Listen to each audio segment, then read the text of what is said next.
So hello everyone, आज हम start करेंगे class 9th maths chapter 3 exercise 3.1। ठीक है, जो चैप्टर हम नया स्टार्ट कर रहे हैं इसका जो नेम है द वर्ल्ड ऑफ नंबर्स, यानी नंबर्स। जितने भी हम नंबर्स पढ़ चुके हैं अभी तक 8th क्लास तक, उन सभी नंबर का यूज करके इस चैप्टर में क्वेश्चन सॉल्व होंगे। ठीक है, तो चलो स्टार्ट करते हैं।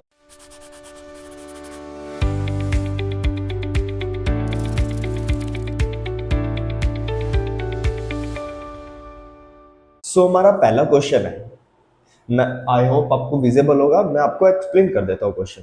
ठीक है, क्वेश्चन बात कर रहा है एक एंशिएंट टाइम की, जहां पर हम सामान के एक सामान के बदले दूसरा सामान लेते थे। करेंसी नहीं होती थी हमारे पास, रुपए वगैरह डॉलर वगैरह नहीं होते थे। ठीक है, तो हम एक सामान के बदले दूसरा सामान लेते थे। ठीक है, तो वैसे ही यहाँ ये बात कर रहा है कि एक मर्चेंट है जो स्पाइसेस का बैग यानी मसालों के बैग के बदले कॉपर इनगोट्स ले रहा है, यानी कॉपर की ब्रिक्स ले रहा है, सिलियां ले रहा है, तो उसको इनगोट कह रहा है, कॉपर की इनगोट्स कह रहा है। ठीक है, कॉपर ले रहा है यानी उसके बदले, तो वो स्पाइसेस देता है और कॉपर लेता है। ठीक है, तो वो कह रहा है ही रिसीव 15 इनगोट्स, 15 उसने कॉपर इनगोट लिए, किसके बदले में?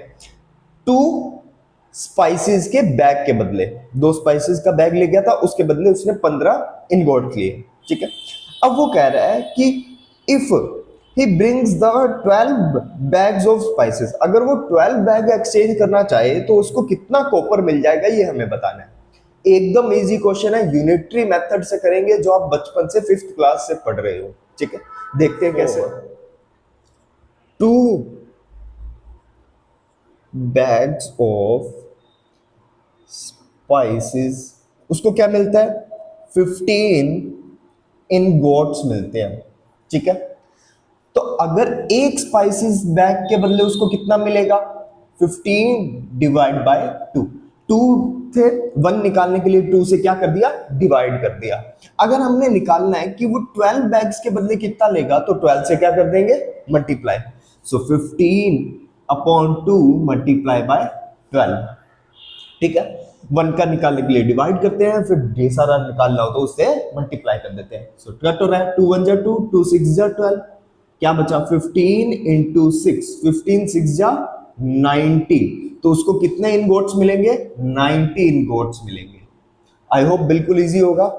नेक्स्ट क्वेश्चन पे, क्वेश्चन नंबर 2 कह रहा है हमें लुक एट द सीक्वेंस। हमें एक सीक्वेंस दे रखी है। सीक्वेंस क्या है? 11, 13, 17, 19, ये एक सीक्वेंस दे रखी है। वो कह रहे हैं इस सीक्वेंस को पहचानो और नेक्स्ट 3 आने वाली टर्म्स के बारे में बताओ। ठीक है, सो इन नंबर्स के अंदर जो हमें जो क्वालिटी दिख रही है या खासियत दिख रही है, वो क्या है? ये सारे प्राइम नंबर्स हैं। प्राइम नंबर का मतलब क्या होता है? Those who are divisible with their own table और 1, जो खुद के टेबल और 1 के टेबल पे डिविजिबल होते हैं और किसी टेबल पे नहीं डिविजिबल।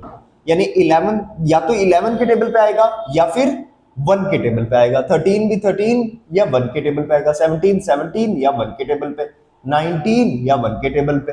ठीक है, सो मैं ऐसे ही नंबर नेक्स्ट 3 नंबर्स ढूंढने हैं जो खुद के टेबल और 1 के टेबल के अलावा किसी में नहीं आते हो। ठीक है, 20 देखो 22 के टेबल पे आता है, नेक्स्ट 21 3 के टेबल पे आता है, नेक्स्ट 22 फिर 2 के टेबल पे आता है। इवन नंबर तो देखो हो ही नहीं सकते हमारे, इवन तो 2 के टेबल में जाएंगे। ठीक है, तो 23, सो 23 हमारा पहला ऐसा नंबर है जो किसी भी टेबल में नहीं जाता। सो नेक्स्ट नंबर्स, सो क्या होगा? 23 या तो 23 के टेबल पे जाता है या 1 के टेबल पे जाता है। देखो नेक्स्ट 24 2 के टेबल पे इवन है, फिर 25 5 के टेबल पे भी जाता है, नेक्स्ट 26 2 पे, अगेन 27 भी हमारा 3 पे डिविजिबल है, नेक्स्ट 28 2 पे, नेक्स्ट 29, हाँ जी। सो 29 एक ऐसा नंबर है जो खुद के टेबल पे और 1 के अलावा और किसी टेबल में नहीं आता। नेक्स्ट 30 फिर आगे इवन नंबर आ गया, 2 से डिविजिबल हो जाएगा। नेक्स्ट 31 हमारा नेक्स्ट नंबर है जो खुद के टेबल पे जाता है। सो ये नेक्स्ट 3 प्राइम नंबर्स बताने थे। क्वेश्चन नंबर 3 बिल्कुल ध्यान से सुनना, थोड़ा सा डिफरेंट है।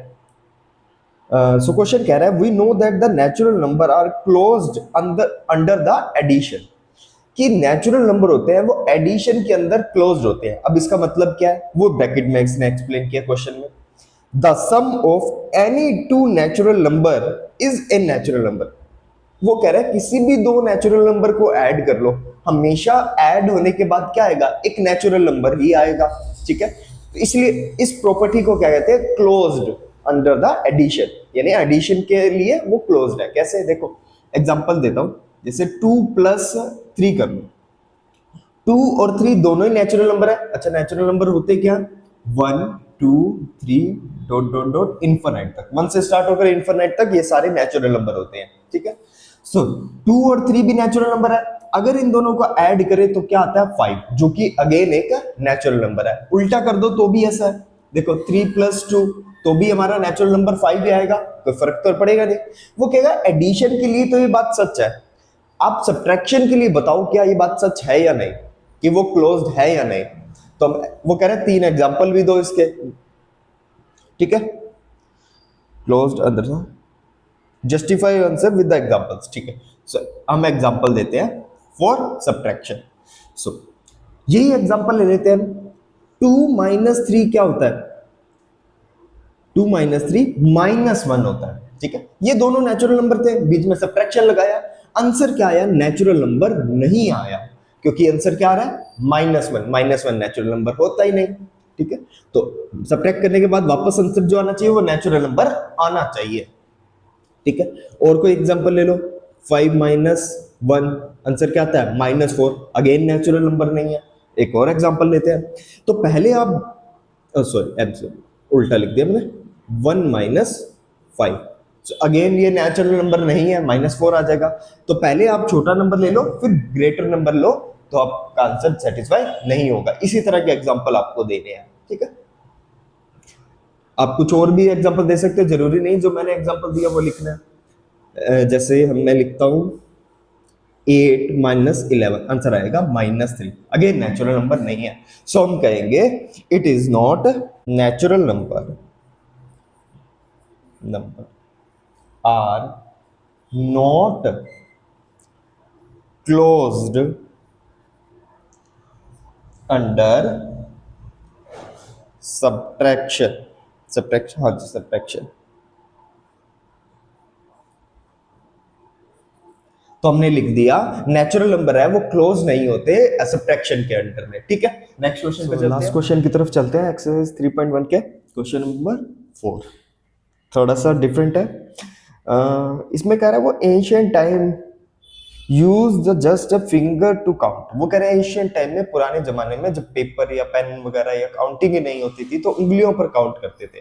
आज भी छोटे बच्चों को सिखाते हैं तो अपने पोर्स पर काउंट करना सिखाते हैं ऐसे ऐसे। ठीक है, तो उसकी बात कर रहा है। ठीक है, ईच फिंगर, वो कह रहे हैं इट्स स्टिल सीन टुडे, वो आज भी देखे जाते हैं छोटे बच्चों में। Each finger has 3 joints. Her finger के पास 3 जॉइंट्स होते हैं, 1 2 एंड 3। इन तीनों की यूज करके हम एक पोर, दूसरा पोर, तीसरा पोर, ये 3 पोर बनते हैं। तो इनकी हेल्प से हम काउंटिंग सीखते हैं। ठीक है, and the thumb is use to count them, और थंब हमारा यूज किया जाता है काउंटिंग के लिए। ठीक है, तो थंब को इंक्लूड नहीं करना हमें, हम तो करते हैं, कई कई जने करते हैं, बट इंक्लूड नहीं करना अब इस क्वेश्चन में। How many can you count on one hand, कितने आप वन हैंड के ऊपर काउंट कर पाओगे। तो पार्ट है इसके, पहला पार्ट हम करते हैं, फिर मैं सेकंड पार्ट पे चलते हैं। ठीक है, सो हम देखते हैं नंबर ऑफ फिंगर्स। हमारे पास फिंगर कितनी काउंट होगी, थंब को हम काउंट नहीं करेंगे फिंगर में, तो हमारे पास 4 फिंगर्स होंगी। ठीक है, ये उसने स्ट्रिक्टली मना कर दिया है। Number of joints in one finger, एक फिंगर में कितने जॉइंट्स होंगे हमारे पास, 3 जॉइंट्स होंगे। सो टोटल काउंटिंग कितनी कर पाएंगे, so total counting equals to 4 × 3, दोनों को मल्टीप्लाई कर देते हैं। सो 4 3 जा 12 हमारे पास आया, तो हम 12 नंबर्स काउंट कर पा रहे हैं। यही वो अगली लाइन में कह रहा है, how does this relate to the ancient base 12 counting system. वो कह रहा है कैसे ये 12 है वो रिलेटेड है एंशिएंट टाइम में 12 को बेस मानकर काउंटिंग करने का। तो पुराने जमाने में जब पेपर वगैरह नहीं होते थे या फिर काउंटिंग ही नहीं होती थी, तब वो ये यूज करते थे कि वो उंगलों अपनी फिंगर के पोर्स के थ्रू काउंटिंग कर पाते थे, ठीक है। डायरेक्ट काउंटिंग तो उन्हें आती थी नहीं, ठीक है। तो इसलिए हम ये लिख सकते हैं कि वो एंशियंट टाइम में भी वो फिंगर्स का यूज करते होंगे अपने पोर्स का टू काउंट द थिंग्स, ठीक है। सो लिखते हैं इसको लैंग्वेज में। तो हमने यही लिखा, since counting reach up to 12 on one hand, एक हैंड में 12 ही काउंटिंग जा सकती है, it naturally leads to the base 12, इसीलिए ये नेचुरली बन जाता है कि वो 12 तक ही काउंट कर पाते हैं, ठीक है। So counting system in ancient time, ठीक है। सो 12 बेस का ही काउंटिंग सिस्टम वो यूज कर पाते थे। एक्सरसाइज 1 में सिर्फ 4 ही क्वेश्चन है, बाकी नेक्स्ट एक्सरसाइज में मिलते हैं।